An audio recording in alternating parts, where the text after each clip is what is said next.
किंचिलिंगी ग्रामठारे one विभाग पक्षर चोरा काठ जबत। गजपति जिला गोसाणी ब्लॉक गारबंद थाना अंतर्गत किंचिलिंगी ग्रामठारे वन विभाग पक्षर चोरा काठ जबत करा जाइछि, जार आनुमानिक बजार मूल्य 50,000 टंका हेबो। कौनसी प्रकार सूचना पाई गारबंद वन विभाग पक्षर गत विलंबित राति चढ़ाऊ करी ओडी AA 5426 नंबर युक्त मैक्स पिकअप भ्यानटी को अटकाई थिले। सेही भ्यान रे जांच कला बेले सेतिरु 36 गोटी टैंक काठगंडी देखिबाकू पाइथिले।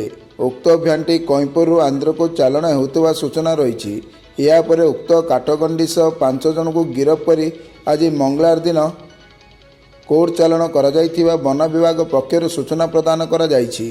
एही चढ़ाऊ बेले गारबंद फॉरेस्टर श्री दुर्योधन जेना, फॉरेस्ट गार्ड के गिरीश कुमार एवं पारा स्टाफ मान रही चोरा काठ चालन को रोकिथिले।